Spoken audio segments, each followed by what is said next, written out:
আজকের এই ভিডিওতে আমি তোমাদেরকে এমন কয়েকটা লাইনস বলে দেব যেগুলো নিয়মিত তোমরা ব্যবহার করলে তোমাদের স্পোকেন ইংলিশে গ্রোথ অবশ্যই আসবে। ওকে, সো এই ভিডিওটাকে লাস্ট পর্যন্ত দেখো আর সেই লাইনসগুলোকে ভালোভাবে বুঝে নাও। সার্টেনলি বা ডেফিনেটলি, যখন তোমরা কাউকে নিশ্চয়ই এমন সেন্সে বলতে চাইবে কোনো কথা, তখন সেক্ষেত্রে ব্যবহার করতে পারো সার্টেনলি বা ডেফিনেটলি। যেমন তুমি হয়তো কাউকে বলছো যে হ্যাঁ আমি তোমার বাড়িতে যাব, নিশ্চয়ই যাব, এই যে নিশ্চয়ই যাব, I will go definitely, okay, in that way. অথবা বলতে পারো সার্টেনলি আই উইল গো, ওকে, এমনভাবে সার্টেনলি বা definitely, try to use that. After all কথার অর্থ হলো মোট কথা বা সর্বোপরি। For example, after all he is a businessman, he can do this. মোট কথা সে একজন বিজনেসম্যান, তো সে এটা করতেই পারে।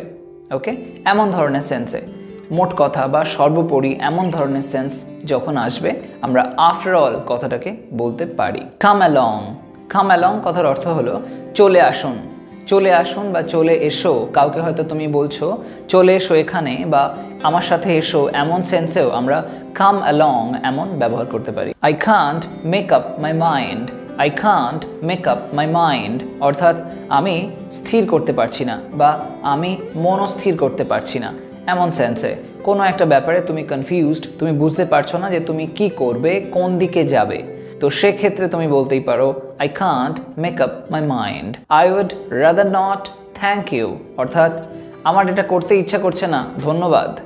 এমনভাবে যদি তুমি কাউকে কোনো ব্যাপারে রিফিউজ করো, কাউকে কোনো ব্যাপারে তোমার সম্মতি নেই এটা তুমি জানাতে চাও, তো তখন সেক্ষেত্রে তুমি এভাবে বলতেই পারো যে আমি এটা করতে পারবো না, ধন্যবাদ, এমন সেন্সে। Okay, I will make certain, I will make certain অর্থাৎ আমি সঠিকভাবে জেনে নেব বা আমি ব্যাপারটাকে নিশ্চিতভাবে জেনে নেব, এমন সেন্সে আমরা ব্যবহার করতে পারি I will make certain.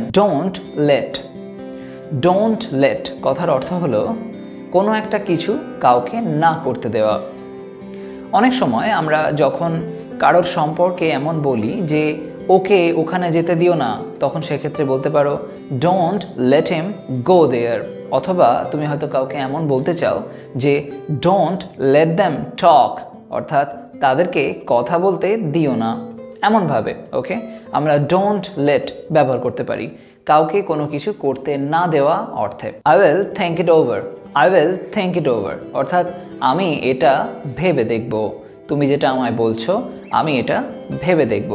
I will think it over. I'm afraid not R I'm afraid so. I'm afraid not কথার অর্থ হলো না তা বোধহয় হবে না, আর I'm afraid so অর্থাৎ হ্যাঁ তাই হবে মনে হচ্ছে, এমন সেন্সে। I'm not surprised, I'm not surprised অর্থাৎ না আশ্চর্য নই তো, এমন সেন্সে। আমি আশ্চর্য হইনি, এমন সেন্সে। ওকে, I'm not surprised. I suppose so, I suppose so অর্থাৎ মনে তো হয়, এমন সেন্সে। মনে তো হয় আমরা বলতে পারি I suppose so। আবার যদি বলি I suppose not অর্থাৎ বোধ হয় না বা মনে তো হয় না, এমন সেন্সে। ওকে, I suppose not। Indeed অর্থাৎ বটে বা সত্যি, এমন সেন্সে। ওকে, indeed। For example, he has done that, indeed সেটা করেছে বটে, এমন সেন্সে। আমরা এমন কথা তো বলেই থাকি, তো যখন আমরা বটে বা সত্যি এমন ধরনের সেন্স অ্যাপ্লাই করাতে চাইবো তখন সেক্ষেত্রে ইনডিড ব্যবহার করতেই পারি। ইনফ্যাক্ট অর্থাৎ সত্যি বলতে গেলে। For example, in fact I don't like it সত্যি বলতে গেলে আমি এটা পছন্দ করি না, এমন সেন্সে। ওকে, আমরা বলতে পারি in fact. It can't be helped, it can't be helped অর্থাৎ না উপায় নেই, এমন সেন্সে। কিছু করার উপায় নেই, এমন সেন্সে আমরা ব্যবহার করতে পারি it can't be helped. It's no use, it's no use অর্থাৎ এতে আর কাজ নেই। Did you see her, did you see her অর্থাৎ তার সাথে কি দেখা হলো, ওকে, এমন সেন্সে।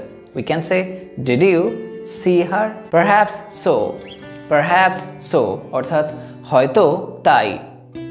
আবার যদি বলি পারহ্যাপস নো, তার মানেটা হবে তা বোধহয় নয় বা হয়তো তাই নয়। ওকে, সো মনে রাখবে পারহ্যাপস সো অর্থাৎ হয়তো তাই, আর পারহ্যাপস নো অর্থাৎ হয়তো তাই নয়। Just a minute please, just a minute please, দয়া করে একটু অপেক্ষা করুন। আবার হতে পারে তুমি হয়তো অপেক্ষার পরিমাণটা একটু কম সময় পর্যন্ত করতে হবে এটা বোঝাতে চাও, তাই জন্য সেক্ষেত্রে তুমি মিনিটের পরিবর্তে সেকেন্ড ব্যবহার করতে পারো। সেকেন্ড না বলে সেক কথাটাকেও ব্যবহার করতে পারো, যেমন just a sec please, just a second বললাম না, বললাম জাস্ট আ সেক প্লিজ। ওকে, এইভাবে বলার চেষ্টা করো। লুক আউট, লুক আউট অর্থাৎ সাবধান, মেবি সামনে কোনো ডেঞ্জার আছে, তো সেই জন্য তুমি কাউকে সাবধান করছো, তাই তুমি বলছো লুক আউট, সাবধান। Okay, no of course not, no of course not অর্থাৎ না অবশ্যই নয়। হয়তো কোনো একটা ব্যাপারে তুমি রিফিউজ করছো এবং সেই রিফিউজালটাকে আরও জোর দিয়ে বলতে চাইছো, তাই তুমি এইভাবে বলছো যে নো অফকোর্স নট, অথবা আরও অন্যভাবেও তুমি বলতে পারো, যেমন নো ডেফিনেটলি নট বা নো সার্টেনলি নট, এমন বিভিন্ন রকমভাবে তোমরা ট্রাই করতে পারো।